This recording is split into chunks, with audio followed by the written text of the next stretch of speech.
Muy buenas tardes, bienvenido, bienvenida a esta edición de hoy de Sobre la Mesa, miércoles 18 de junio del 2025. ¿De qué voy a estar hablando, analizando con ustedes durante las próximas 2 horas?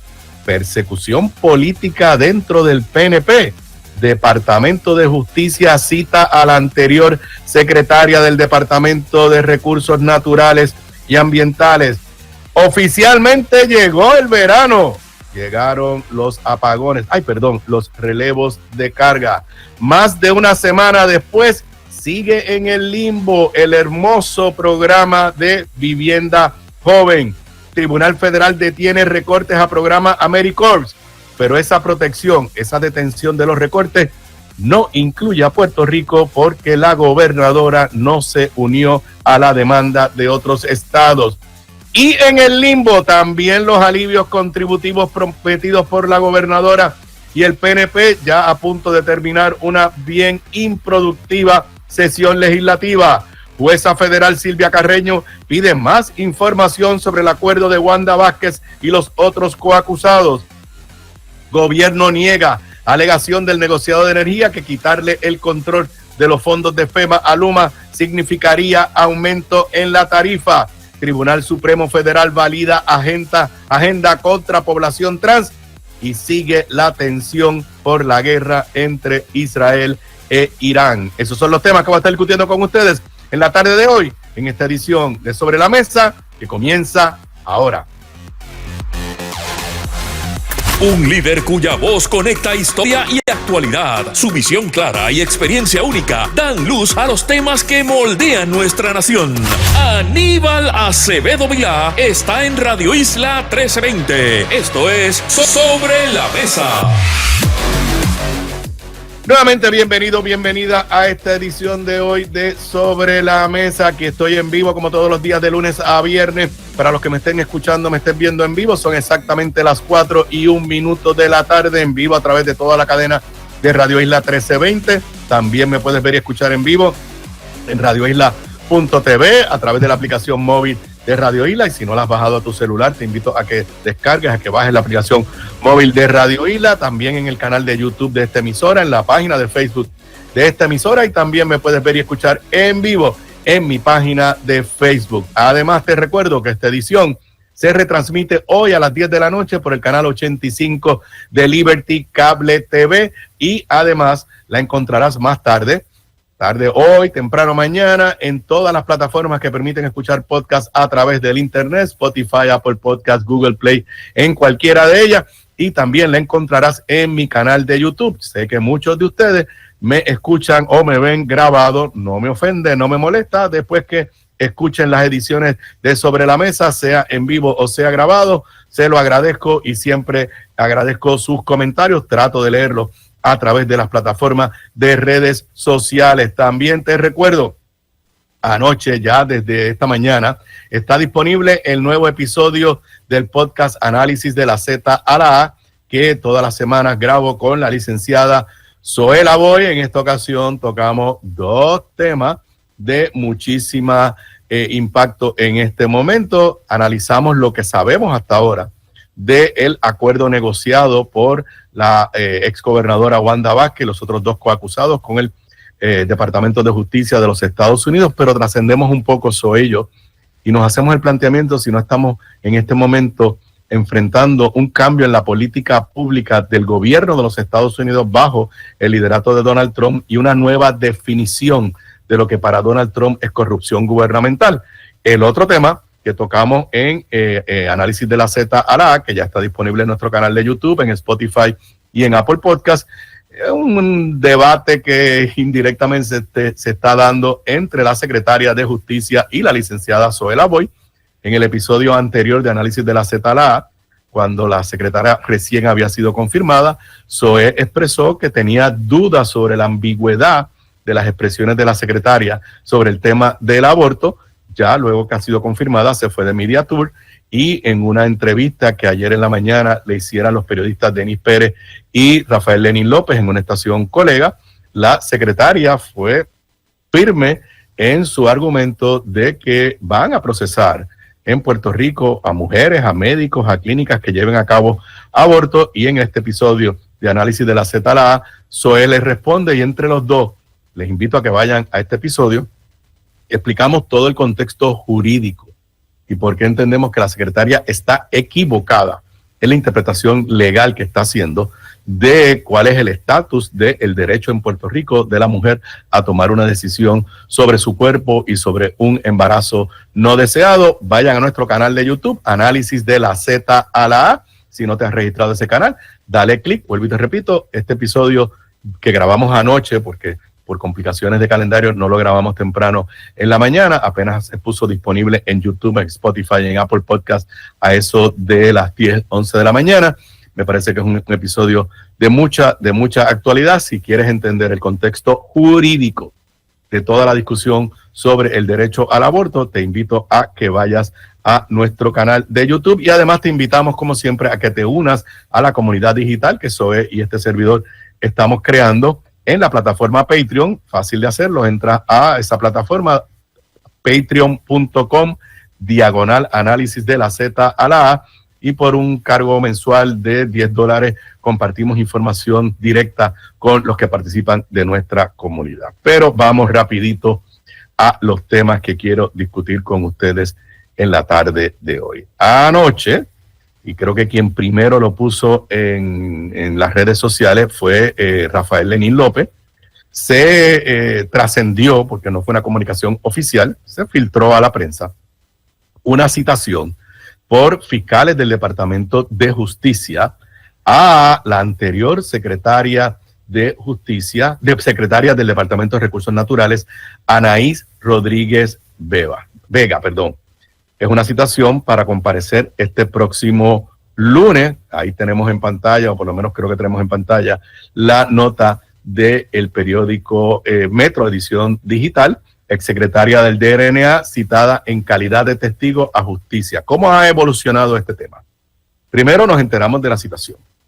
La citación, y no se le ha comunicado ni a ella ni a su abogado. Ella tuvo la cautela, ya contrató como abogado al amigo licenciado y periodista también Leo Aldrich. No les han informado de qué se trata. Hoy la secretaria de Justicia, en una entrevista con el periódico Metro, informó que la citación es como testigo. Pero en este momento nadie tiene ningún detalle.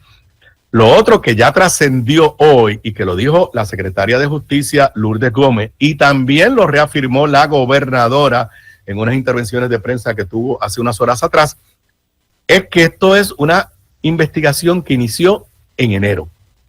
Y que entonces la nueva secretaria de Justicia, Lourdes Gómez, pues le pidió a todos sus fiscales y a todas sus dependencias dentro del departamento que le trajeran qué cosas tenían pendientes. ¡Ups! Y qué casualidad. De las primeras cosas que la nueva secretaria del Departamento de Justicia decidió mover es una investigación sobre algo en recursos naturales que tiene que ver con la exsecretaria Anaís Rodríguez Vega. ¿Y por qué es que todo esto parece persecución política?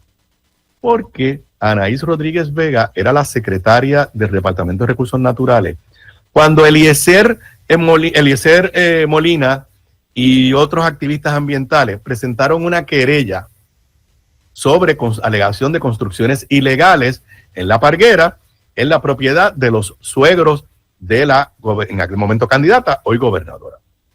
En aquel momento, más o menos para esta fecha, el año pasado, un poco antes, un poco después, la entonces comisionada residente y candidata dijo que eso era persecución política, lo cual es una acusación seria y una imputación de delito, porque tú utilizar el poder gubernamental para perseguir políticamente a alguien viola disposiciones de ley en Puerto Rico.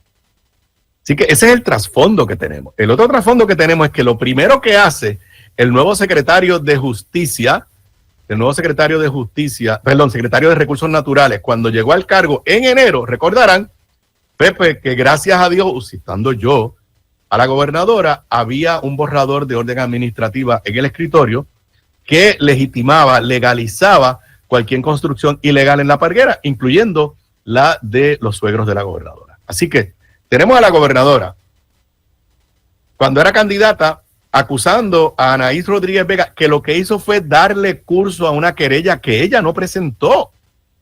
La presentó Eliezer Molina y otros activistas. Se le da querella. Hay unos investigadores del Departamento de Justicia, ay Dios mío, me sigo confundiendo, Departamento de Recursos Naturales. Y Anaís Rodríguez Vega descargó su responsabilidad y la investigación estaba en curso. Inclusive ella no terminó, bajo su incumbencia no se terminó la investigación. Ella se fue en licencia de maternidad en algún momento durante el año pasado. Así que tenemos a la gobernadora acusándola de persecución política, la gobernadora cuando era candidata. Tenemos al secretario de Recursos Naturales, su primer acto oficial es validar las construcciones ilegales en La Parguera, incluyendo la de los suegros de la gobernadora. Y ahora tenemos, porque esto es bien importante, que conozcamos, este es el primer acto administrativo, ejecutivo, ministerial de la nueva secretaria de Justicia. ¿Y cuál es el primero que conocemos? Acelerar una investigación que tiene que ver con la secretaria del Departamento de Recursos Naturales. ¿Casualidad? Una investigación que es de una querella que no nos han dicho quién presentó la querella, pero la gobernadora hizo referencia hoy. Es una querella que está desde enero. ¿Y quién llegó a la fortaleza en enero? La gobernadora. ¿Quién llegó al Departamento de Recursos Naturales en enero? El nuevo secretario, el que archivó, el que legitimó la querella, la construcción ilegal de los suegros de la gobernadora. A eso hay que añadirle que el otro acto de la secretaria del Departamento de Justicia es lo que el periódico Metro llama en su edición digital de hoy: secretaria de Justicia impone mordaza sobre fiscales y empleados del departamento. Enmienda una orden administrativa del anterior secretario Domingo Emanueli para hacerle más difícil a la prensa y amordazar a los fiscales y empleados del departamento de contestar peticiones de la prensa. Leo de la nota de Metro de la periodista Ayola Virella. La secretaria de Justicia emitió una nueva orden que impone restricciones estrictas a fiscales, procuradores y demás empleados del departamento en cuanto a su relación con la prensa y la divulgación de información sobre casos activos. La medida entró en vigor el pasado 13 de junio, centraliza el manejo de comunicaciones en la oficina de prensa de la agencia y refuerza la confidencialidad de las investigaciones en curso. La orden 2025-03 a la que Metro tuvo acceso enmendó la política de confidencialidad establecida en agosto del 2023, disculpen, sigo con este catarro, con el argumento de alinearse a los protocolos del Departamento de Justicia Federal. Mi primer comentario. En cuanto a acceso a la prensa, tú no tienes que copiar lo que hacen los americanos. O sea, ahora vamos a copiar todo lo que hace Trump. Y ya vamos a ver que sí, que estamos copiando todo lo que hace Trump. Porque perseguir políticamente a los adversarios políticos y tener menos transparencia, eso es trumpismo. Y eso es lo que está pasando en este momento bajo el gobierno de Jennifer González. Sigo leyendo de Metro. El nuevo esquema limita expresamente quiénes pueden hacer declaraciones públicas, prohíbe comentar sobre investigaciones activas sin autorización previa y regula las respuestas de solicitud de entrevista. Así que, señoras y señores, ¿cuáles son los primeros actos de la nueva secretaria de Justicia que casi nadie conoce? Y le hemos dado el beneficio de la duda. Su primer acto es irse de media tour con una interpretación, a mi entender, totalmente errónea sobre el derecho de la mujer a tomar decisiones sobre su cuerpo y el aborto en Puerto Rico. Vuelvo y repito, vayan al podcast que grabamos, que está disponible desde esta mañana, de análisis de la Z a la A con la licenciada Zoe Lavoe. Echar para adelante una investigación que aparentemente vincula a la exsecretaria del Departamento de Recursos Naturales, lo que a todos nos da un tufo de persecución política, y enmendar una orden administrativa para hacerle más difícil a la prensa obtener información sobre las investigaciones y lo que está pasando en el Departamento de Justicia. Esto ya está teniendo reacciones. Escuché un vídeo esta mañana del ex representante, expresidente del PNP, y analista político Leo Díaz, descargando fuertemente por todo lo que está sucediendo, incluyendo lo que él llama esta persecución política. Inclusive habla de que la gobernadora es capaz de fabricarle casos a alguien. Y voy a leer, y si pueden poner en pantalla, lo que publicó temprano hoy el analista político, también vinculado al movimiento estadista y al PNP, Luis Dávila Colón. ¿Cuánto le tomará a la Cámara y al Senado interpelar jefes de agencia y a la Secretaria de Justicia por el carpeteo, purgas y persecuciones versus estadistas de parte del régimen yengoísta? Yo nunca había escuchado esa palabra, régimen yengoísta. ¿Cuánto más tolerará la base de La Palma el ser perseguidos por su propia gobernadora? ¿En qué punto la limpieza política versus los no yengoístas terminará matando al PNP camino al 2028? Mentar mordazas y fabricación de casos versus estadistas en la casa del PNP es como mentar la soga en la casa del ahorcado, y obviamente va acompañado de un screenshot de la noticia: Justicia confirma pesquisa sobre desde enero en caso vinculado a exsecretaria del Departamento de Recursos Naturales. ¿Cuál es la estrategia de la gobernadora? Difícil de entender. Evidentemente, y lo tengo que decir, se está comportando al estilo de Donald Trump. Número uno, Donald Trump está mandando a investigar a todo el mundo que fue su adversario político. Y aquí la sensación, a menos que mañana nos digan, la citación es para el lunes, pero ya hoy miércoles, jueves, viernes, hasta el lunes este va a ser tema de discusión. Le he dicho a ustedes, Jennifer González no ha tenido un solo día bueno de prensa, y la mayoría de las veces por culpa de ella, porque es totalmente innecesaria esta citación, porque si fuera algo inocuo o algo en lo cual la exsecretaria Anaís Rodríguez Vega no tenía nada que preocuparse, la hubieran llamado y le hubieran explicado: mira, Anaís, tenemos aquí una querella de alguien que alegadamente violó algo de recursos naturales y necesitamos que vengas por aquí por fiscalía, te vamos a citar, pero no te preocupes. No, ella no sabe por qué le están citando y tuvo que llamar a un abogado. Eso es el estilo trumpista.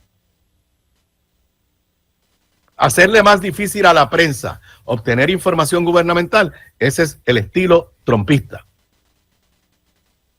Y eso, lamentablemente, es lo que está prevaleciendo en este momento.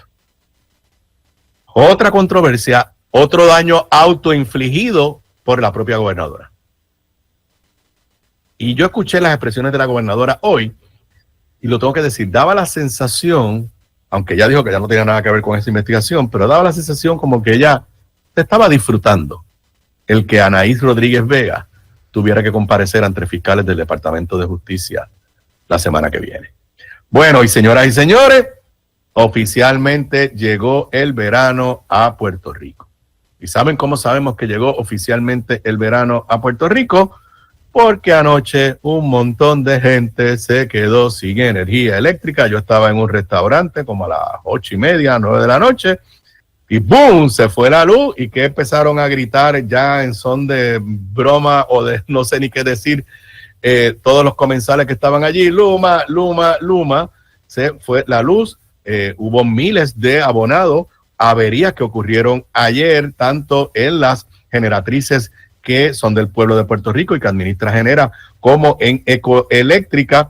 En un momento ya algunas han regresado, pero todavía no todas están regresadas. Yo no sé cuál es la expectativa para esta noche, pero estuvieron fuera de funcionamiento la unidad San Juan 5 de vapor, Palo Seco 3 y Costa Sur 6, todas bajo la responsabilidad de Genera, y de igual manera las unidades Costa Sur 1 y vapor del operador Ecoeléctrica. Así que, señores, al estilo puertorriqueño, y esto ya es triste decirlo, las expectativas que nos crearon de que no íbamos a tener tantos apagones este verano, no sé, me da la sensación que se están haciendo sal y agua. En este momento, y con eso me voy a la pausa, aparentemente no hay tanta gente sin servicio, solamente 9,867 clientes sin servicio eléctrico, pero ustedes saben que las horas de mayor consumo, las horas pico, son cuando llega la noche, todo el mundo llega a la casa, se prenden los aires acondicionados, se prende el televisor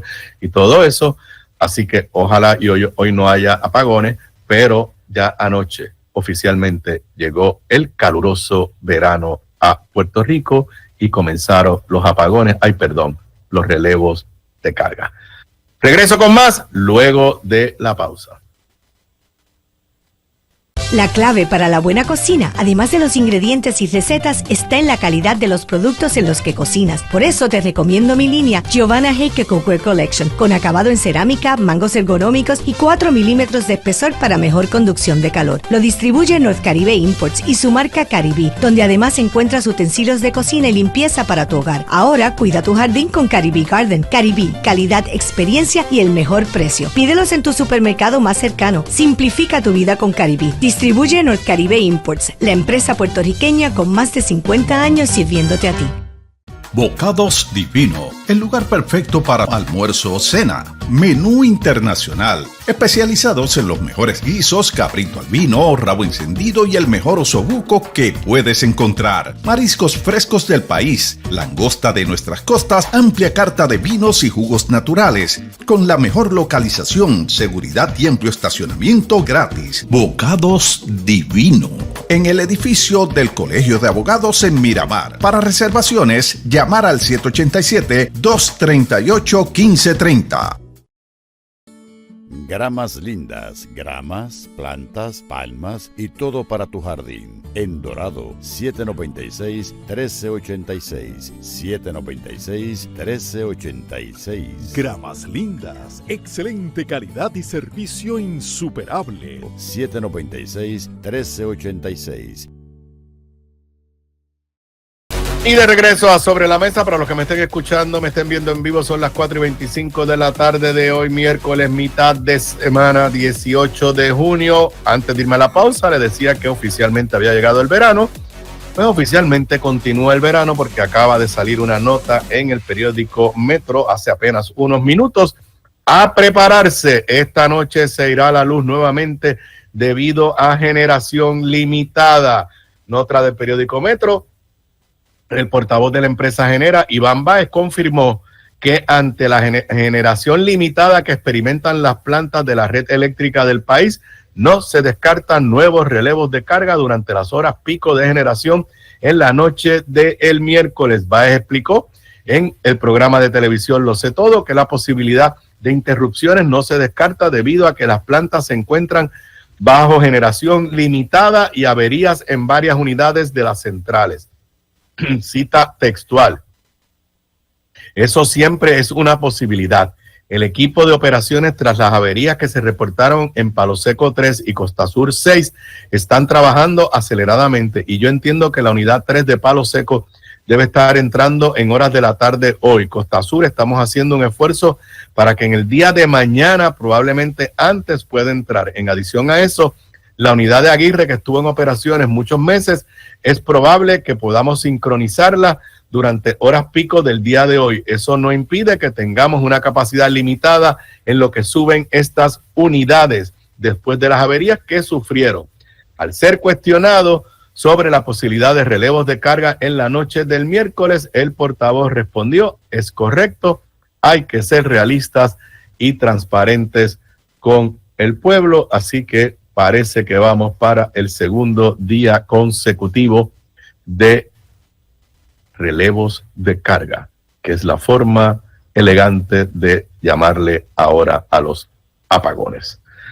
Bueno, la semana pasada, en este programa y en otros programas, estuve analizando aquel anuncio que hizo la gobernadora el lunes de la semana pasada, de lo que parecía un hermoso programa, que bajo el nombre de Vivienda Joven, que era un programa dirigido a facilitar de alguna forma que los jóvenes de 21 a 35 años, cumpliendo con ciertas cualificaciones, pudieran comprarse una vivienda. El programa es hermoso, lo comentamos positivamente, Pero desde que arrancó, me parece que el anuncio fue el lunes, yo creo que entonces martes o miércoles, aquí en Radio Isla, Mili Méndez, en la primera entrevista la primera controversia surge porque Mili Méndez entrevista a la directora ejecutiva de la Asociación de Bancos, de los bancos comerciales en Puerto Rico, y ella dice, nosotros nos enteramos de esto, igual que ustedes cuando se hizo público, no sabemos nada del programa. Eso provocó una reacción airada de la gobernadora, casi hasta rayando un poquito jaquetona o irrespetuosa, diciendo que se pusieran para sus números los bancos privados, los bancos comerciales, y además la gobernadora dijo que había 21 o 27 bancos hipotecarios en Puerto Rico que ya eran parte del programa. Eso quedó ahí. Después también, me parece que fue Mili también, entrevistó a un líder de las cooperativas de ahorro y crédito de Cabo Rojo, si mi memoria no me falla, y él dijo, sí, nos interesa, pero todavía no tenemos claro cómo es que va a funcionar esto. Vuelvo y repito, como les dije en aquella ocasión la semana pasada, esto es un programa diferente. Bueno, si funciona. Cuando yo fui gobernador, yo establecí un programa, se separaron una cantidad de dinero y a los que cualificaban se le ayudaba con un pronto pago que creo que era hasta $20,000. Y eso era dinero que el gobierno aportaba. Se separó un dinero, no recurrente, obviamente. Tan pronto se acababa ese dinero, se acabó el evento. Porque el problema que yo tenía en aquel momento, que tenía Puerto Rico, era un exceso de inventario. Casas que se habían construido y nadie las compraba. Luis Fortuño luego siguió unos programas similares. Yo no me acuerdo si era igual que el que yo había dejado, pero eran una ayuda directa. Acá el préstamo tiene que ser a través de la banca comercial, o sea, la banca privada, y se trata de una garantía que le da el gobierno. ¿Qué quiere decir eso?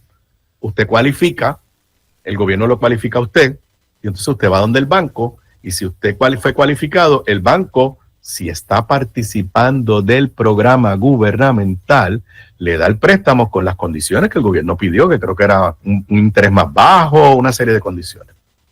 Bueno, pues el periódico Hoy El Nuevo Día tiene una ventana en su primera plana, vivienda joven, entre comillas, porque ese es el nombre del programa, todavía no está disponible en la banca hipotecaria. Y vuelvo y les repito, una cosa es la banca comercial. En Puerto Rico, básicamente, Banco Popular, First Bank y Oriental Bank, que son los más grandes, que son los que más hipotecas hacen. Y entonces está lo que le llaman la banca hipotecaria, que aquí en buen puertorriqueño le llaman las morgalleras, que pues básicamente eso es lo que hacen, y eso es un sector separado. Esos son los que la gobernadora dijo que ya había 21 cualificados. Bueno, pues hoy, el periódico, 27 había dicho la gobernadora. Pues hoy el periódico El Nuevo Día, citando a el director de la Autoridad para el Financiamiento de la Vivienda, el que hizo el anuncio con la gobernadora al lado, nos informa que no hay nadie certificado todavía. Ni en que la banca privada, la banca comercial, no le interesa el programa. Y que la banca hipotecaria no puede ofrecer nada porque no le han dicho cómo es que esto funciona. Leo de esta nota de Sharon Minelli Pérez. El programa de vivienda joven que garantizaría hipotecas al 5% de interés para personas de 21 a 35 años que cumplan ciertos requisitos no está disponible todavía en la banca hipotecaria porque estas instituciones esperan por una carta circular de la Autoridad para el Financiamiento de la Vivienda que el banco emitirá y que servirá para comprobar si en efecto el producto puede ser viable. Dos cosas. Número uno, no está disponible. Número dos, el gobierno no ha hecho su trabajo para decirle a la banca hipotecaria cómo es que esto va a funcionar. Y dependiendo de lo que diga el gobierno, los bancos van a decidir si participan o no participan. Tampoco está disponible en la banca comercial.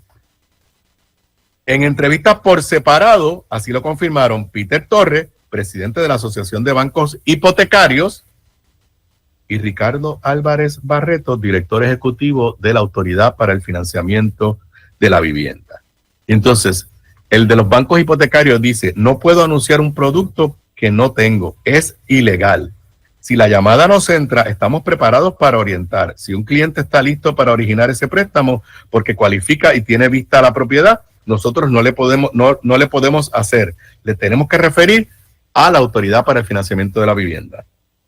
Entonces, obviamente citan que la semana pasada la gobernadora dijo que los bancos hipotecarios, la banca hipotecaria estaba disponible Y recordarán que criticó a Soima Álvarez Rubio de la Asociación de Bancos y le dijo que se pusieran para su número. Entonces, ahora nos explican que lo que dijo la gobernadora, hoy yo estuve en el Poder del Pueblo y reprodujeron las palabras de ella, de que había 27 instituciones hipotecarias ya cualificadas. No se trata de este programa. En realidad, Torres explicó que la lista de 27 instituciones financieras que mencionó la gobernadora se refiere específicamente a los bancos y cooperativas que están autorizados a tramitar hipotecas al amparo de la Ley 87 de 1965, el primer estatuto que facultó a la Autoridad para el Financiamiento de la Vivienda para asegurar hipotecas. Pero eso no significa que el producto anunciado por el gobierno para jóvenes interesados en adquirir una vivienda propia pueda otorgarse. O sea, la gobernadora cita una cosa que no tiene nada que ver con esto.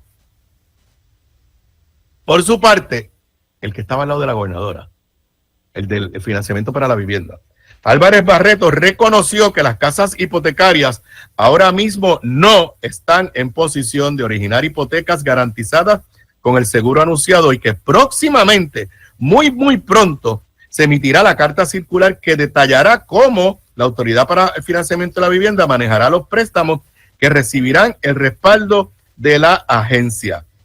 En el caso de las cooperativas de ahorro y crédito, Álvarez Barreto informó que estamos recibiendo solicitudes de algunas interesadas. Pero esto se complica porque parece ser que esto va a ser un proyecto no viable. Ya la banca comercial dijo que no le interesa.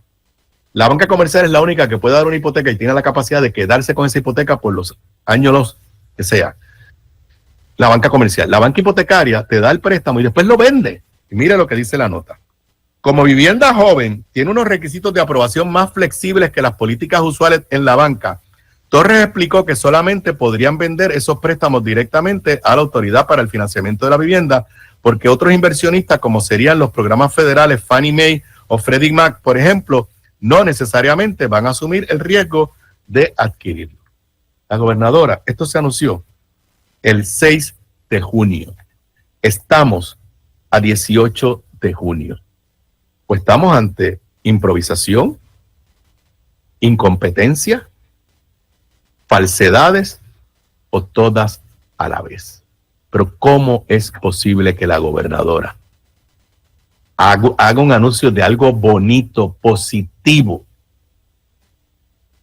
y más de 12 días después esté en el limbo? Y peor aún, porque si fuera cuestión de que hay que esperar unos días y cuando llegue la carta circular todo el mundo va a entrar, cuando uno lee esta nota con cuidado, se da cuenta, tristemente, que es muy posible que el programa nunca despegue y que los jóvenes que se ilusionaron con las palabras de la gobernadora sentirán, como le ha pasado a muchos puertorriqueños, que nuevamente su gobierno los engañó. Regreso luego de la pausa. Aquí de regreso a Sobre la Mesa. Para los que me estén escuchando, me estén viendo en vivo, son las 4:40 de la tarde de hoy, miércoles 18 de junio del 2025. Se me olvidó al inicio de la edición de hoy. Yo trato de dejar los temas de deporte para los viernes con Federico y los viernes y los lunes con Federico.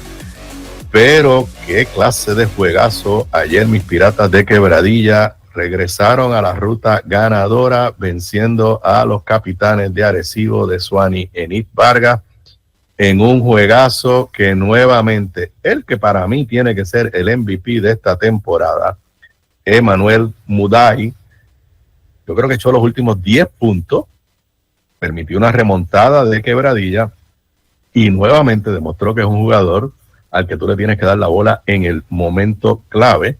Dejó pegados a los Capitanes. El juego estaba empate, Quebradillas, Arecibo lo empató y Quebradillas tenía el balón, creo que era con 7.8 segundos.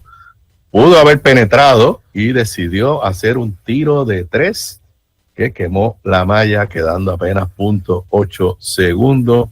Así que mis Piratas regresan a la ruta ganadora, ya entrando a la recta final de la serie regular del BSN, pero todavía quedan muchos puestos por decidirse, así que el próximo viernes analizaremos lo que tengamos o lo último que haya ocurrido en el BSN y en los otros ligas de deporte que seguimos aquí en Sobre la Mesa y en Deportes Zona 5. Bueno, esta noticia la levanto del periódico El Nuevo Día en la edición digital de hoy. No la he escuchado comentada por nadie. Primero, nadie puede negar, aunque pues la gobernadora todavía sigue en negación, que ya están ocurriendo recortes a programas federales.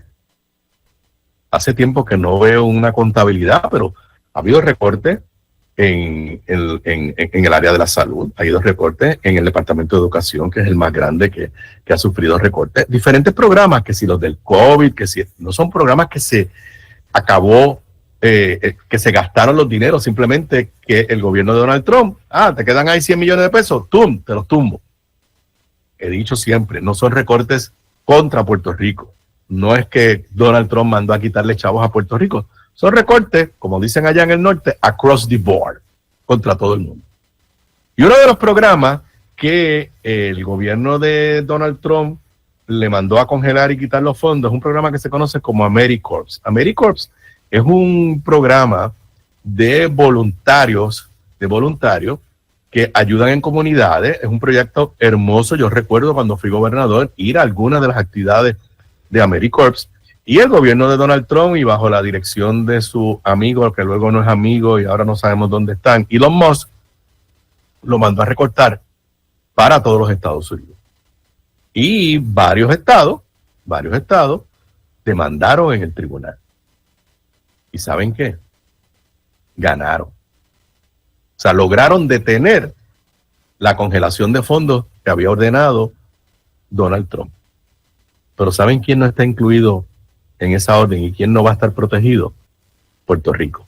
En otras palabras, a estos estados, por lo menos hasta hoy, le tienen que dar los dineros para AmeriCorps. A Puerto Rico se lo pueden quitar. ¿Por qué? Porque Jennifer González no se atrevió a unirse a la demanda. Y esto va a pasar en muchos otros programas, te los he mencionado anteriormente, incluyendo lo de las licencias de conducir, lo de demandar para evitar lo de los inmigrantes. Leo de la nota de la edición digital del periódico El Nuevo Día de las 11:06 de la mañana de hoy, una nota de José Delgado. Jueza federal suspende recortes de Donald Trump a AmeriCorps, pero Puerto Rico queda excluido. Dice la nota, una jueza federal otorgó una importante victoria a 24 de gobiernos estatales que demandaron para mantener con vida el programa AmeriCorps, cuyos voluntarios asistieron a cientos de personas en Puerto Rico el pasado año y ha estado en la mesa de recortes del equipo que lideró el multimillonario Elon Musk.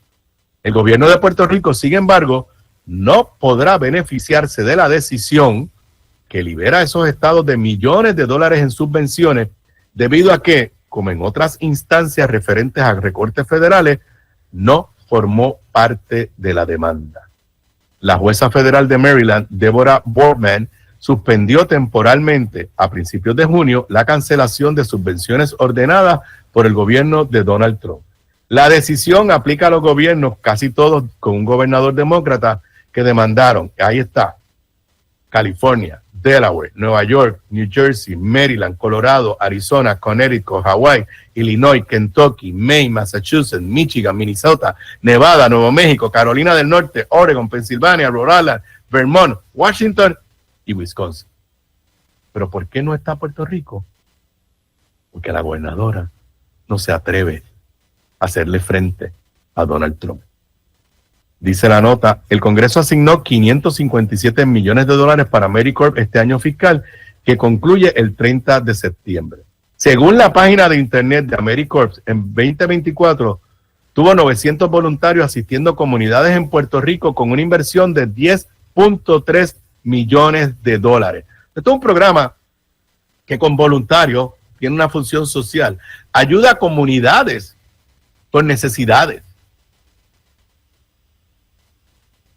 La mayoría de los, dice la página de AmeriCorps, la mayoría de los fondos de las subvenciones de AmeriCorps se destinan a la Comisión de Voluntariado y Servicio Comunitario de Puerto Rico, la Comisión de Servicio Estatal designada por el gobernador, que a su vez otorga subvenciones a organizaciones para responder a las necesidades locales.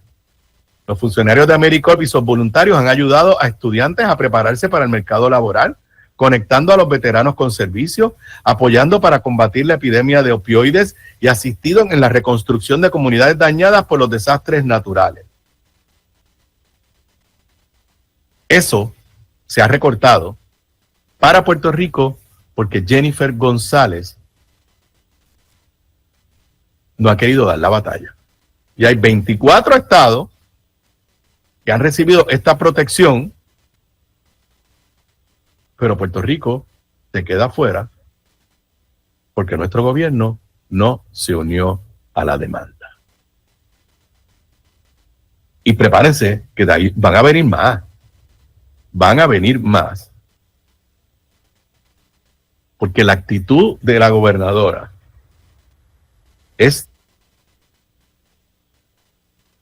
de rendirle pleitesía a Donald Trump, pensando que de esa forma, fíjate, en esto yo creo que ella es genuina. Yo creo que ella piensa que rindiéndole pleitesía a Donald Trump va a lograr cosas positivas para Puerto Rico.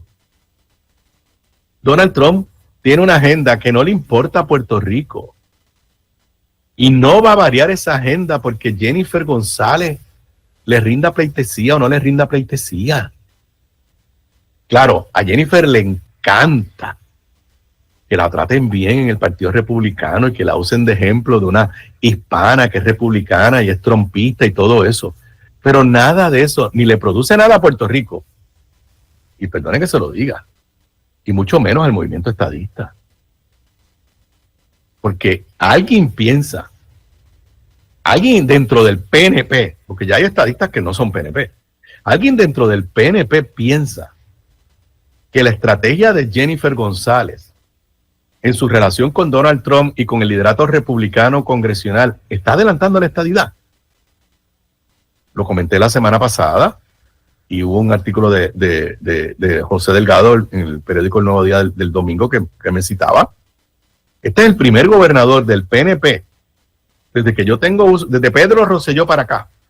Este es el primer gobernador del PNP, gobernador en este caso, que en los primeros 6 meses de su gestión pública, en su primer término como gobernador o gobernadora, no hace nada concreto con el tema del estatus.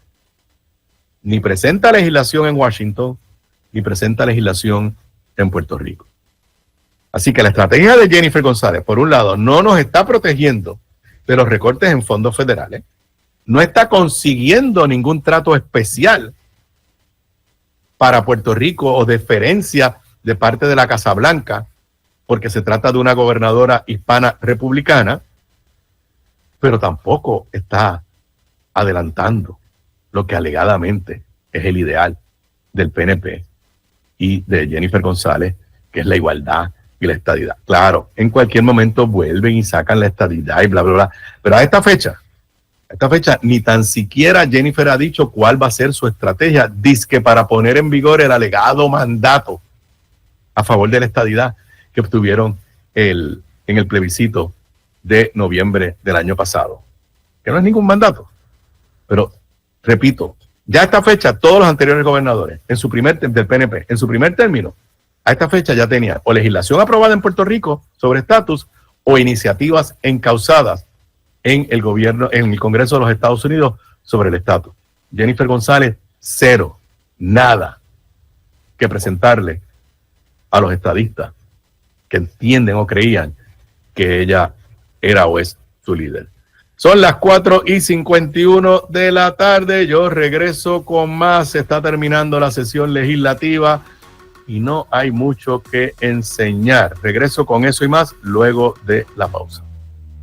Sobre la mesa, para los que me estén escuchando o viendo en vivo, son las 4:56 de la tarde, entrando a la segunda hora de la edición de hoy de Sobre la Mesa. Bueno, estamos a 18 de junio de este año 2025, primer año de un cuatrenio, de un nuevo cuatrenio, de una nueva gobernadora, una nueva mayoría legislativa, y está a punto de terminarse la primera sesión ordinaria. Los cuerpos legislativos tienen hasta el 25 de junio, hoy es 18, para que un proyecto se apruebe en ambas cámaras.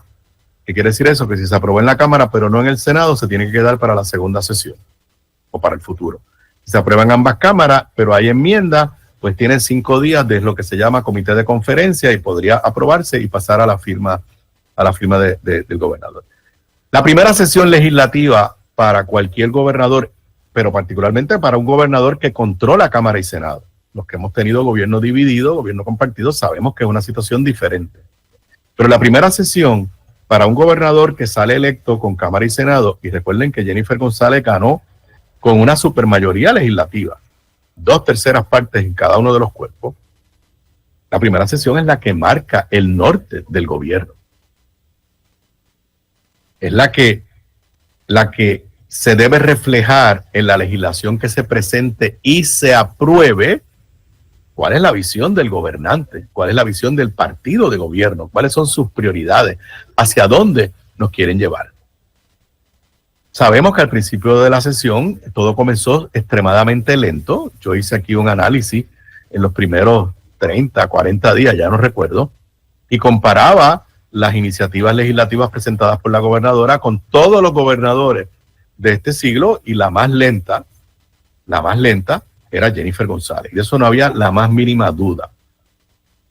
Ahora, pues estamos cerca del fin de la sesión y comienza a imponerse los focos. Obviamente, cuando termine la sesión haremos un análisis más completo, pero el periódico El Nuevo Día le da una primera plana hoy, que creo que la tenemos ahí para verla.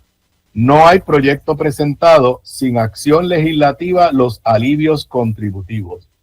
A punto de concluir la primera sesión ordinaria del cuatrenio, algunas de las prioridades de la plataforma Nuevo Progresista, tales como la situación energética y la reforma de las contribuciones, esperan por legislación.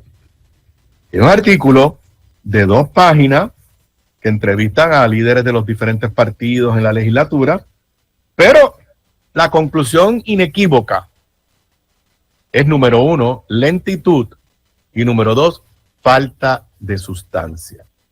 Por ejemplo, la gobernadora ha presentado 70 proyectos, lo que le llaman proyectos de administración. Se han convertido en ley 27. Eso quizás no está tan mal porque faltan todavía unos días y siempre al final es que se aprueban más cosas. Pero pregúntese usted que me está escuchando en el carro, en el tapón o en su casa o me está viendo ya por YouTube, ¿qué proyectos de ley usted se acuerda que se han firmado? Que usted haya dicho, wow, tremenda idea.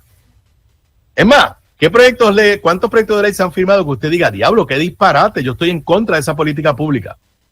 Muy poco lo que podemos recordar.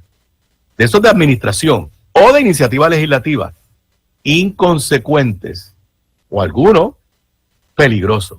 Y me está curioso porque el Nuevo Día publica una gráfica en la página 5 donde dice lo que se aprobó. Hay más de 2 docenas de leyes aprobadas, pero el Nuevo Día solamente puede destacar 4. Proyecto de la Cámara 267 se convirtió en la Ley 1, extendió hasta el 2032 la quema de carbón en Puerto Rico para la generación eléctrica y dejó fuera las metas intermedias de fuentes limpias. Ley número 2, permite al negociado de energía imponer multas de hasta $125,000 diarios por violación a las compañías eléctricas que actúen en contra de sus órdenes o reglamentos. Ley 14, proyecto del Senado 1, el famoso proyecto de libertad religiosa y controversial proyecto de libertad religiosa. Ley número 10, ordena al Departamento de Educación integrar en sus currículos los principios de valores y ética para promover el respeto y equidad de las personas. Esos son los únicos 4 proyectos que el Nuevo Día puede identificar y destacar que se han convertido en ley. El SAR de energía, y todo el mundo le llama el SAR, pero Josué Colón es SAR de energía con los mismos poderes que tenía Fontanet en el cuatrienio pasado, porque no se ha enviado un proyecto de ley para crear la posición del SAR de energía, es una orden ejecutiva. Lo que pasa es que él es director de las P3, y pues, pero tiene los poderes en ley que tenía el anterior. Que los esté ejercitando mejor. Eso es posible. Pero ni tan siquiera se ha creado por ley del SAR de energía. No hay ni una sola pieza legislativa para encauzar la salida de Luma. Al margen de que tampoco, y ya se ha discutido. Luma no ha recibido ninguna notificación, ninguna carta, nada, activando el proceso para cancelar el contrato. Entonces, el tema de alivios contributivos, reforma contributiva. Se les he dicho a ustedes, la gobernadora mandó varios proyectos. La mayoría de esos proyectos no tienen ningún alivio contributivo alguno para el pueblo de Puerto Rico. Son cosas procesales. Y los que tienen alivio contributivo, la gobernadora no se los envió a la Junta de Control Fiscal antes. Yo estoy contra la Junta, pero it is what it is. Si no tienes el ok de la Junta,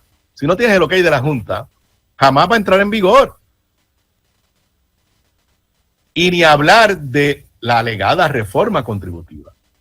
La gobernadora ya hace varias semanas que no crea un nuevo comité. Pero el Comité de Energía, si están estos primeros dos proyectos, chévere. Digo, lo de carbón es controversial, aparte de que extendió la vida de la carbonera, que parece que no había otra alternativa. Eliminó las metas sobre energías renovables que habían en el camino. Dejó la del 2050, pero estoy seguro que ya mismo la van a eliminar también. Pero ninguna de esas medidas nos garantiza mejores servicios de energía eléctrica en Puerto Rico. Más allá de eso, de desarrollo económico, ¿qué hay? De seguridad, ¿qué hay? Bueno, pues está pendiente sacar la Policía de Puerto Rico del Departamento de Seguridad Pública. De salud, ¿qué hay? La reforma contributiva, la gobernadora creó el Comité de Energía, el Comité de Permisos, el Comité de Reforma Contributiva. Se reunieron 1 o 2 veces, chévere. Se los he dicho a ustedes, no va a haber reforma contributiva en Puerto Rico que de verdad le devuelva dinero al pueblo. Porque en la situación presupuestaria que tiene Puerto Rico, la situación fiscal, y ante la incertidumbre por las locuras de Donald Trump, y ahora que estamos empezando tristemente lo que parece una guerra, bueno, ya hay una guerra, pero de eso hablaré al final de la edición de hoy, pues la incertidumbre económica va a ser mayor. Y la Junta de Control Fiscal no le va a dar paso a ninguna pieza legislativa que le cueste dinero al pueblo de Puerto Rico. Y van a seguir engañando la inmensa mayoría. Los proyectos que envió la gobernadora, aquí el Nuevo Día sí tiene una lista de lo que está pendiente. Por ejemplo, proyecto de la Cámara 269. Busca, entre otras cosas, conceder licencias de 40 años para la ocupación de la estructura de la zona marítimo terrestre. Ese es el proyecto para legalizar las construcciones ilegales. No ha sido llevado a votación en ninguna de las dos cuerpos. Ese es el controversial proyecto que fue de los primeros que la gobernadora envió para legalizar la construcción de su suegro. Proyecto de la Cámara 350. Prohíbe los tratamientos de afirmación de género en menores de 21 años. A eso mismo ya voy ya mismo porque eso es un tema que el Tribunal Supremo de Estados Unidos hoy actuó. Proyecto de la Cámara 42, en la legislación para regular el cabildeo. Está chévere, está pendiente de aprobación. Proyecto de la Cámara 420, congelar el impuesto del inventario por 5 años. Eso es algo que se lleva hablando, está chévere. Los alcaldes no están muy contentos, todo de verdad no es lo que se esperaba, pero es como un parcho. Tampoco se ha aprobado. Proyecto del Senado 15, incrementa del 4 al 12% la tasa fija de contribución sobre ingresos a los que se benefician cientos médicos. Pendiente. Proyecto de la Cámara 505, extiende hasta el 2055 los beneficios de la Ley 60 del 2019 para incentivar el traslado de inversionistas a Puerto Rico e impone a los futuros beneficiarios una responsabilidad tributaria de 4% a pagarse a partir del 2026. La medida espera por el Senado. Aquí hago un paréntesis. Esto es extender lo que antes se llamaba la Ley 20 y 22. Yo quiero que sepan algo. La gobernadora está proponiendo extenderlo hasta el año 2055. Esta iniciativa es contraria a la estadidad. Esto es un beneficio que no se tendría bajo la estadidad. Por eso Carlos Romero Barceló murió criticando hasta el último minuto a Luis Fortuño por haber impulsado esa ley, la Ley 20 y 22.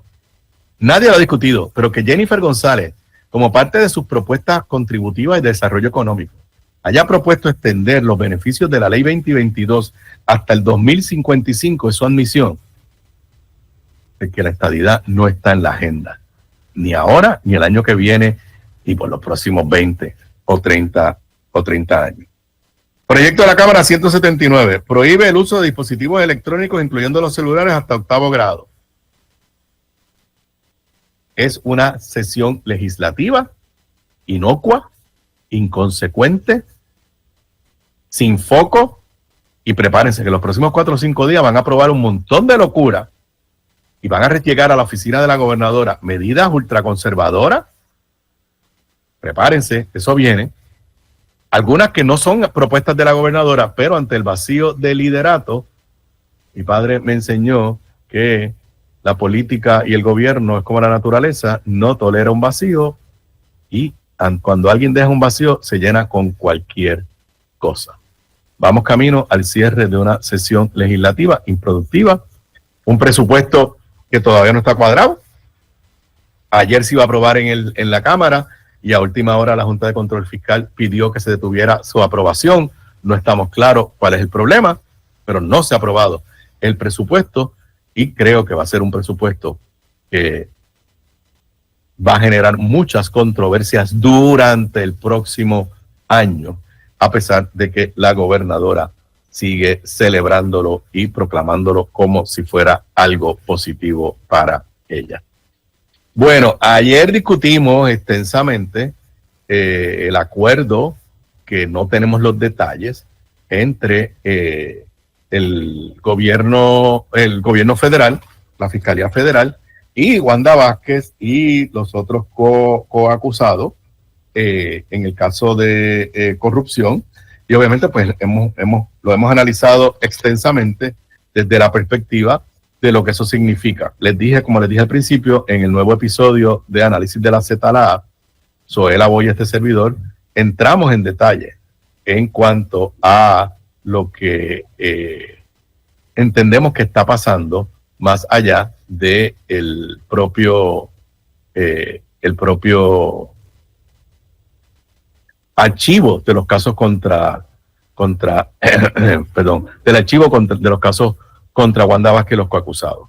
Pero algo sucedió ayer, que la jueza Silvia Carreño, que es la jueza que preside el caso, emitió una orden en la tarde en la que, con un lenguaje un poco fuerte, básicamente le está pidiendo a las partes, en otras palabras, a los acusados y a la Fiscalía Federal, que le explique de qué se trata este acuerdo.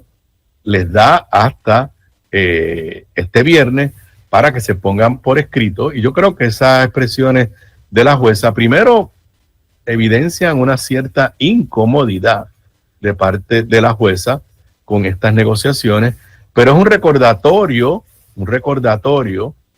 a las partes que al final del día la última palabra la tiene el tribunal. Leo de la nota del periódico Metro: jueza federal pide más detalles sobre acuerdo en caso de Wanda Vázquez. La jueza Silvia Carreño solicitó más detalles sobre el acuerdo mediante el cual la exgobernadora y los coacusados del caso por corrupción en su contra se declararían culpables.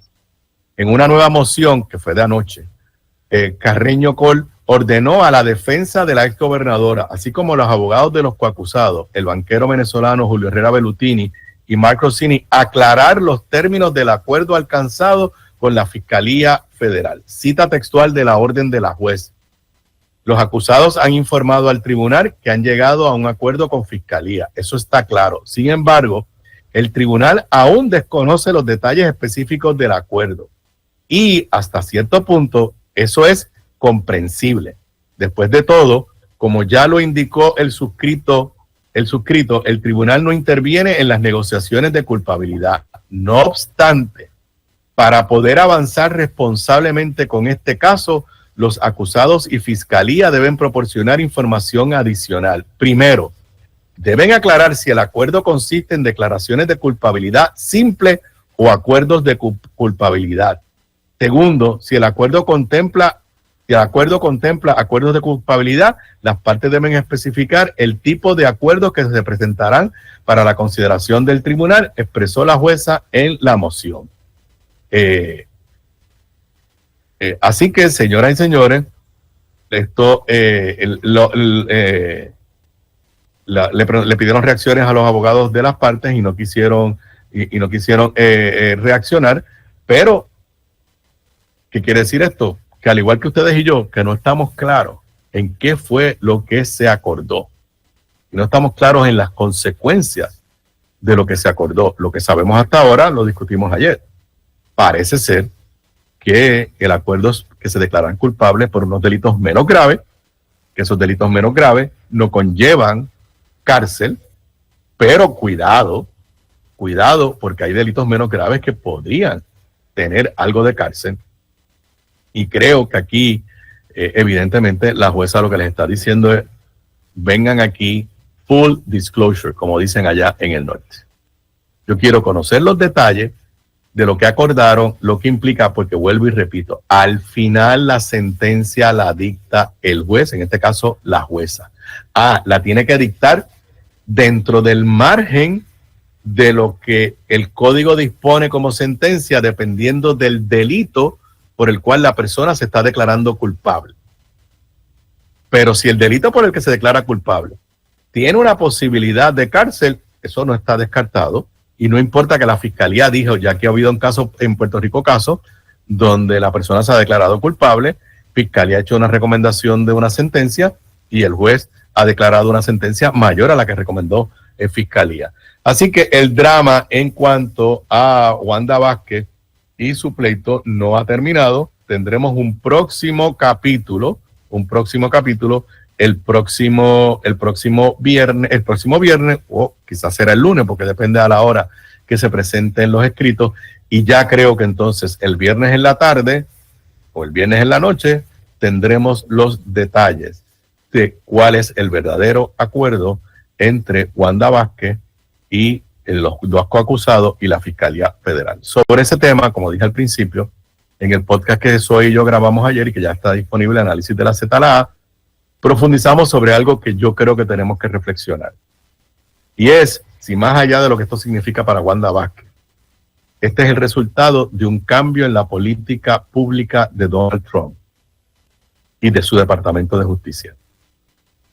Y es que me sospecho, y lo discutimos a profundidad en el podcast, que para Donald Trump y su Departamento de Justicia, perseguir la corrupción, lo que llaman crímenes de cuello blanco, no les importa. Y en Puerto Rico, tristemente, hemos dependido ya por demasiado tiempo, porque no siempre fue así. Aquí hubo épocas, y yo lo viví, donde gobiernos del Partido Popular con Rafael Hernández Colón como gobernador investigaron y acusaron a legisladores del Partido Popular. ¿Ok? Pero aquí, en los últimos años, las instituciones gubernamentales del gobierno de Puerto Rico, que deben velar por la corrupción y perseguirlas por la corrupción, prácticamente están colapsadas. Y hemos dependido de la Fiscalía Federal, los cocorocos, los federales, todo eso que decimos. Tengo una sensación, y creo que puede ser peligrosa para Puerto Rico, que los tiempos van a cambiar. Y que la directriz, igual que antes no se hacían redadas de inmigrantes como se hacen ahora, cuando las leyes son las mismas, Donald Trump no ha cambiado las leyes. Lo que va a ir de un cambio de política pública de persigue a toda esa gente y llévatelos a como dé lugar. Pues lo mismo puede suceder a la inversa. Si es un caso de corrupción en los estados y en los territorios, miren para otro lado que lo investiguen ellos. Nosotros no vamos a perder tiempo en eso. Porque no todos los casos de corrupción que ha llevado aquí la Corte Federal es con fondos federales. Por ejemplo, el Tata Charbonnier no tenía nada que ver con fondos federales. El caso de Wanda Vázquez no tenía nada que ver con fondos federales. Así que hay una tendencia, ojalá y yo me equivoque, pero puede ser que la Fiscalía Federal aquí en Puerto Rico deje de ser el ente y quizás a veces el único ente que protege al pueblo de Puerto Rico de actos de corrupción gubernamental, tanto por funcionarios gubernamentales como personas en el sector privado que pretenden beneficiarse de su cercanía sus conexiones con el gobierno. Y si eso sucede, señoras y señores, tenemos que prepararnos porque entonces sí, que la sensación de impunidad o de tratos no muy claros en contratación gubernamental y en toda gestión gubernamental puede empeorar. Pero, repito, los primeros 6 meses de Donald Trump, lo que yo percibo es que para ellos lo importante es la inmigración. Y sí, Donald Trump va a perseguir casos de corrupción de los adversarios de él. Pero no veo al gobierno federal metiéndose como lo había hecho en los últimos años en otras jurisdicciones y aquí en Puerto Rico, persiguiendo casos de corrupción. Y eso son malas noticias para la sociedad puertorriqueña. Bueno, y siempre, todos los días, tenemos que hablar de algo de noticias de noticias de energía. Recordarán que lo hablábamos ayer en martes de energía con Ramón Luis Nieves, que el negociado de energía había emitido, porque la emitió, una orden la semana, a principio, creo que fue, yo la discutí el lunes, no sé si fue en el fin de semana, donde decía que le preocupaba que aquella decisión, aquella resolución que aprobó el gobierno para quitarle el control a Luma de los fondos federales, de las solicitudes de fondos federales, el inspector o el examinador, del negociado de energía decía, yo necesito que me den más detalles de cómo es que esto va a funcionar, porque número 1, creo que viola el contrato con Luma, y número 2, creo que esto va a tener un impacto sobre la tarifa. Pues el gobierno de Puerto Rico se mantiene firme en su decisión, página 8 del periódico El Nuevo Día, firma el gobierno en devolver control a la Autoridad de Energía Eléctrica sobre proyectos federales. Nota de Manuel Guillama Capella.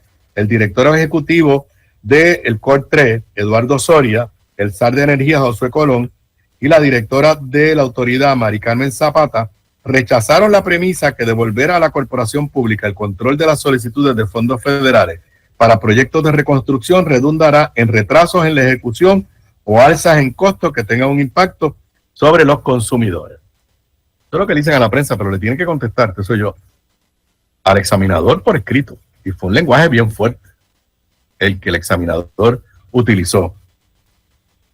Josué Colón asimismo negó que revertir la delegación que se había hecho en el 2022 a Luma para el manejo del portal de subvenciones de FEMA representa una violación al contrato.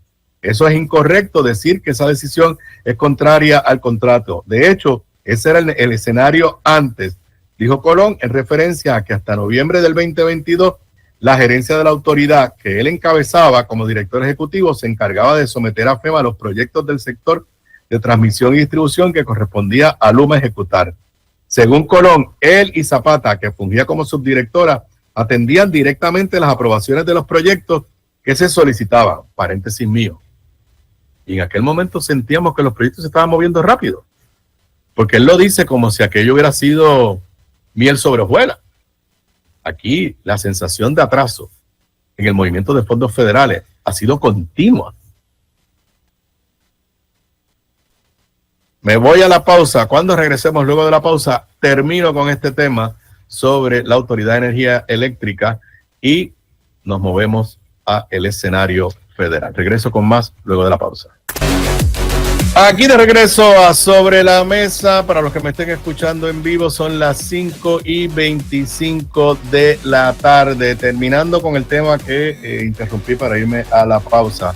Yo llevo varias semanas diciéndole que en el sector energético aquí es una guerra de todos contra todos. Y lo que estamos viendo en esta nota del periódico El Nuevo Día, página 8, es una guerra ahora entre el gobierno y el negociado de energía, que es una institución gubernamental. Una guerra del gobierno contra Luma. Hay una guerra de Luma contra el gobierno, contra Genera, contra el negociado. O sea, aquí no hay armonía en ninguno de los sectores. Y en la nota lo que hace Josué Colón es justificar esta decisión. ¿Y saben qué? A mí me hace sentido lo que dice Josué Colón. Josué Colón dice que tú tenías a Genera pidiéndole proyectos a FEMA, tenías a Luma pidiéndole proyectos a FEMA y en algunos casos a la propia autoridad. Y que lo que quería era centralizarlo. Leo textualmente. En efecto, el efecto en FEMA de la política recién derogada era devastador porque iban 3 entidades, la autoridad, Luma y Genera, a decir cosas diferentes sin ninguna mala intención y eso era caótico. Ahora estamos todos alineados bajo la cabeza de la autoridad. Tú tienes un buen proyecto, convences a la autoridad y que la autoridad lo presente. La reconstrucción de la red eléctrica no son 3 componentes, es 3 cosas en uno. Era bien difícil en FEMA y en Coltree escuchar 3 versiones diferentes de cómo usar los fondos. Ha mejorado, afirmó Soria, quien aseguró que las partes por lo general han logrado llegar a acuerdos sobre las prioridades. Es excelente lo que hicimos y yo no lo voy a echar para atrás y que vayan al Tribunal Supremo si quieren, pero no lo voy a echar para atrás porque es una decisión correcta y que podíamos tomar, acentuó el presidente de la Junta de Gobierno que coincidió con Zapata y con Josué Colón en un evento de ayer. A mí me hace sentido, pero la otra gran pregunta que yo me hago es, ¿qué quiere decir esto? Que los proyectos que se van a pagar con fondos federales para la reconstrucción eléctrica no están aprobados.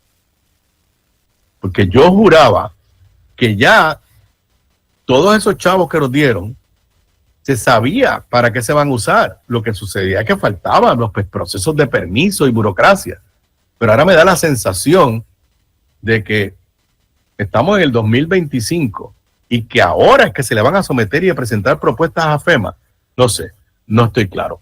En un paréntesis, regresando a un tema, pero esto es una noticia que acaba de salir hace un rato, y la verdad es que yo no me había percatado de esto, tiene que ver con lo que vaya a suceder finalmente con la exgobernadora Wanda Vázquez, pero se le preguntó a la gobernadora Jennifer González, ¿y qué va a pasar con la escolta policíaca que tiene Wanda Vázquez en este momento si se declara culpable?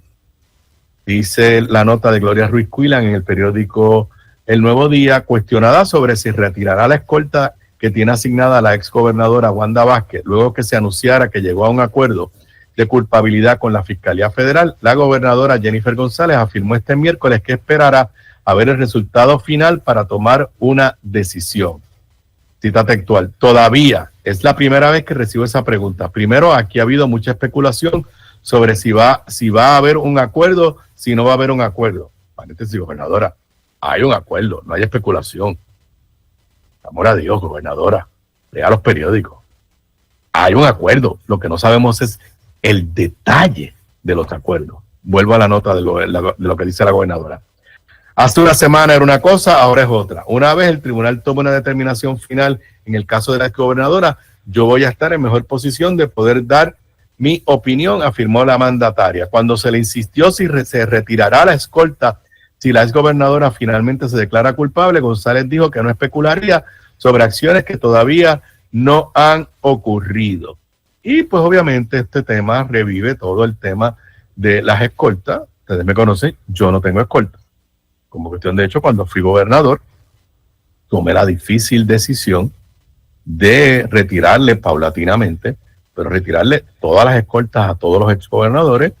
Y en aquella ocasión, mi amigo Rafael Hernández Colón y el exgobernador Carlos Romero Barceló fueron al tribunal, demandaron a mi gobierno y luego de yo haber salido de la fortaleza, el Tribunal Supremo de Puerto Rico, en una opinión que para mí es una locura desde el punto de vista de derecho constitucional, decidió que esos exgobernadores tenían un derecho adquirido. El mismo tribunal que validó la Ley 7, que permitió el despido de miles de empleados públicos y dijo que no tenían derecho adquirido, pues resolvió que tenían un derecho adquirido sobre las escoltas.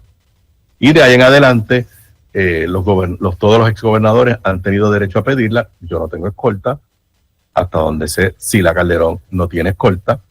Y no sé, quizás esta controversia ahora sobre Wanda Vázquez sería un buen momento para que la gobernadora Jennifer González revisite todo el tema de las escoltas. No tengo escolta, vivo todo el tiempo en Puerto Rico y no he sufrido ningún incidente ni nada, todo lo contrario, y yo creo que no se justifican las escoltas para los exgobernadores en Puerto Rico. Otra cosa es para el gobernador incumbente, pues aparte, pero no se justifican las escoltas. Lo tomé esa dura decisión cuando fui gobernador y desde que salí de la fortaleza no he tenido escolta, no creo que es necesario. Y me parece que vuelvo y repito, yo no había pensado en esto, igual que le pasó a la gobernadora cuando le hicieron la pregunta, pero no veo por qué Wanda Vázquez necesita una escolta en este momento. Y si esto es un privilegio y ella se declara culpable de lo que sea que se declare culpable, pues eso debería llevar a la gobernadora a reconsiderar si la ex gobernadora debe tener ese privilegio, pero creo que esta es una buena oportunidad para revisar todo el tema de las escoltas gubernamentales. Y en otra noticia de estas medias positivas, también de hace unos minutos, saben que finalmente se aprobaron por la Junta de Control Fiscal los dineros para el pago a los terapistas de educación especial. Sin embargo, están preocupados, leo de esta nota de hace unos minutos de Adriana Díaz Tirado en el periódico El Nuevo Día, tras el aval a la reprogramación de 43 millones del presupuesto para pagarle los servicios ya prestados, terapistas de educación especial compartieron este miércoles que les preocupa que la mitad de las facturas atrasadas de abril se queden pendientes hasta la próxima semana, aunque están confiados que le van a pagar al 30 de julio. Es cierto, le van a pagar, pero o sea, tú trabajaste, tú vives de un sueldo, trabajaste y te deben desde abril. Lo que trabajaste está fuerte. Cita textual, la Fortaleza había anunciado que estarían pagando la totalidad de las facturas que sobrepasan los 30 días, pero por el movimiento que hemos visto, que se reflejará mañana jueves en alguna de las cuentas, se saldará la deuda de marzo, que eran unos 4 millones, y aproximadamente la mitad de la deuda de abril, que son 8 millones, describió el presidente de la Asociación de Profesionales y Proveedores de Servicios de Terapia, Víctor Moreno. Así que todavía, pues un poco continúa el Vía Crucis, aunque ellos mismos dicen que confían en que todo quede saldo antes de terminar este mes, que también es antes de que termine el año fiscal.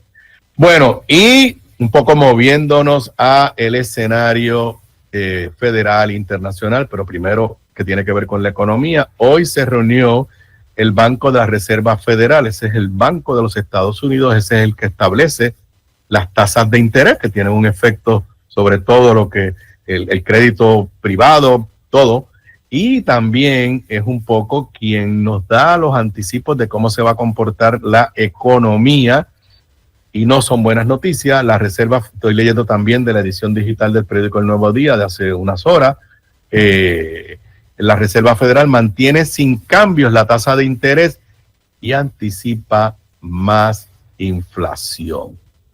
Leo las notas antes de irme a la pausa de la sección de negocios del Nuevo Día de Efraín Montalbán Ríos.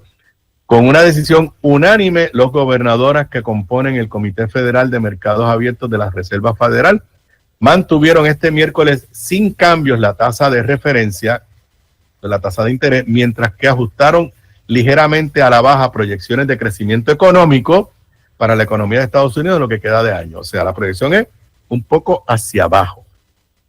Y ustedes saben el efecto que eso tiene sobre Puerto Rico. Así las cosas, las tasas de fondos federales se mantuvieron entre 4.25 y 4.5%, considerando que la tasa de inflación está por encima del 2%. El desempleo sigue siendo bajo y el mercado laboral se encuentra cerca del nivel máximo. De acuerdo con las más recientes resumen y proyecciones, hay posibilidad de 2 recortes en la tasa de referencia federal en la segunda mitad de este año. Entonces, aunque el Banco Central mantuvo su proyección de un crecimiento económico moderado para los próximos años, Powell, el presidente, anticipó que la inflación empeorará este año, moviéndose al alza hasta rondar 3%, en parte por la imposición de aranceles. Las proyecciones revisadas de la Fed apuntan a los precios de bienes y servicios cederían gradualmente hasta alcanzar su objetivo de 2% en el 2027. Y eso es lo que quería decirles, que no son buenas noticias.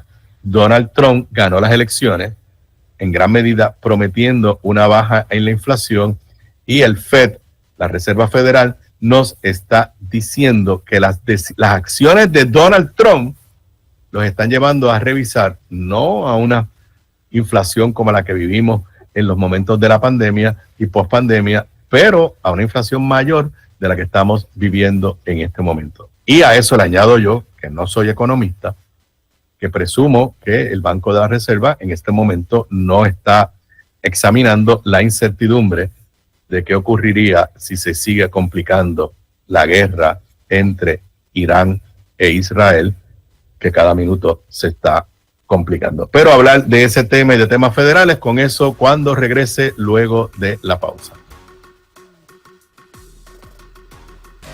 Aquí de regreso a Sobre la Mesa en el último segmento. Son las 5:42 de la tarde para los que me estén escuchando, me estén viendo en vivo. Hace como media hora, creo que fue, que les dije por dónde estaba el servicio de energía eléctrica. Les dije que solamente habían 9,000 abonados sin energía eléctrica, pero que ya Genera nos había anticipado que hay problemas de generación. Bueno, pues en cuestión de media hora ya se duplicó, anda por 23,556 los abonados, así que pues lo que nos pronosticaron, usted esté pendiente el resto de la tarde y la noche, pero parece ser que vamos a tener más relevos de carga, o en buen puertorriqueño, más apagones en lo que queda de la tarde y la noche. Bueno, una de las, si hay algo está claro de la agenda de Donald Trump, que tristemente es respaldada por muchos sectores del presente gobierno del PNP, es una agenda de quitar derechos y de ir contra las minorías. Los inmigrantes son una minoría, las mujeres, aunque en términos de población no son una minoría, en términos de poder son una minoría, los hispanos somos una minoría, la comunidad LGBTQ+ son una minoría, y dentro de la comunidad LGBTQ+, la comunidad trans es una minoría dentro de esa minoría. Y el gobierno de Donald Trump y el sector más ultraconservador de los Estados Unidos, con también al cual están replicando sectores aquí en Puerto Rico, han desarrollado claramente una agenda de discrimen contra la comunidad trans.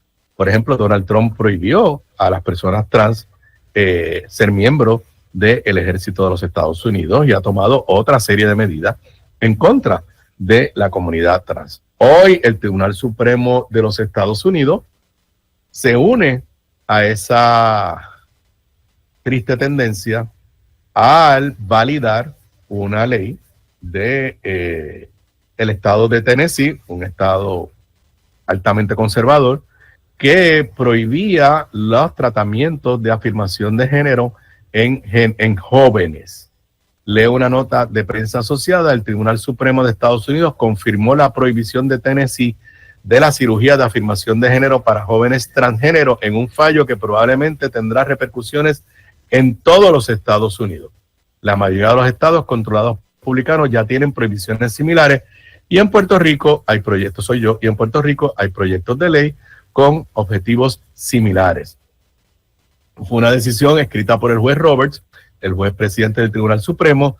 Las tres juezas demócratas se opusieron. La jueza Sotomayor escribió una fuerte opinión disidente. Pero aquí hay que entender un poco la atención de qué se trata esto. No, esto no es antojos de nadie.